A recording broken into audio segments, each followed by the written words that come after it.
Madame, Monsieur, bonsoir et merci de nous rejoindre pour ce point de l'actualité au 16e jour de l'agression sioniste contre Gaza. 266 Palestiniens, dont 117 enfants, ont été tués dans plusieurs bombardements ayant également causé la destruction de plusieurs habitations.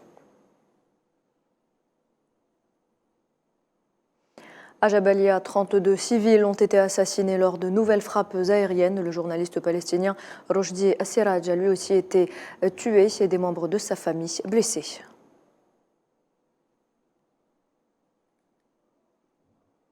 Et vous le voyez, le bilan des victimes ne cesse de s'alourdir. Au moins 4 741 Palestiniens ont été tués dans la bande de Gaza depuis le 7 octobre dernier. Au moins 1 903 enfants figurent parmi les décès, selon le ministère de la Santé, qui a également recensé 14 245 blessés.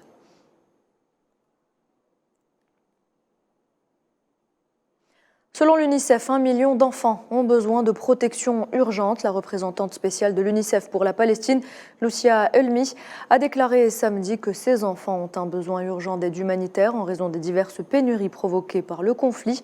Elle a souligné que les approvisionnements arrivant dans la bande de Gaza via le point de passage de Rafah sont insuffisants, tout en appelant à un cessez-le-feu immédiat pour la livraison d'une aide plus durable à l'enclave assiégée.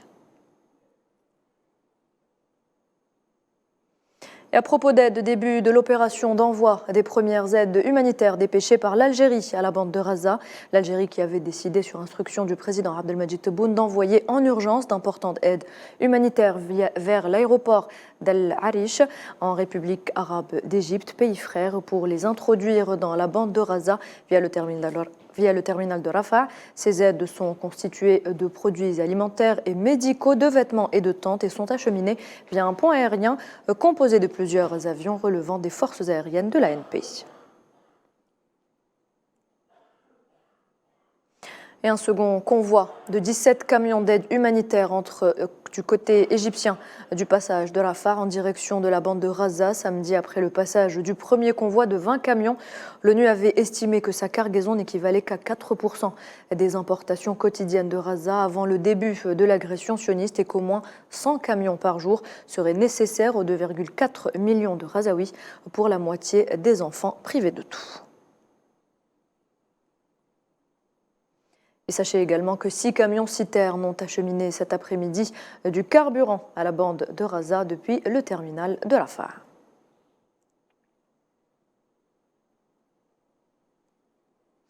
Les militants sahraouis ont dénoncé la répression du régime d'occupation marocain à l'Aïoun occupé qui s'est abattu sur eux afin d'empêcher le congrès constitutif de l'association sahraoui de défense des droits humains. Et à l'approche des élections locales tunisiennes, le calendrier régissant les différentes étapes de l'organisation de ces élections a été dévoilé. On rappelle que le scrutin aura lieu au mois de décembre prochain.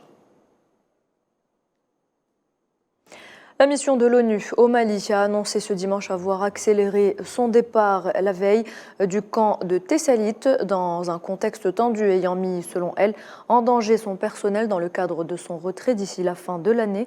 Le camp de Tessalit a été ensuite entièrement récupéré samedi, jour du départ de la MINUSMA par l'armée malienne. Les opérations de dépouillement débutent en Suisse en ce jour d'élection fédérale qui doit renouveler les 200 députés du Conseil national et 46 sénateurs du Conseil des États. La droite populiste suisse anti-immigration et anti-Union européenne devrait sortir renforcée dans un contexte de crise migratoire européenne et de résurgence des risques d'attentats en Europe selon les sondages. Et on vote également en Argentine. Les électeurs ont afflué ce dimanche vers les bureaux de vote pour le premier tour des élections présidentielles dans lesquelles l'ultralibéral Javier Milei est en concurrence avec le ministre de l'économie sortant Sergio Massa de la coalition de centre-gauche et l'ancienne ministre de la Sécurité Patricia Bullrich du centre-droite.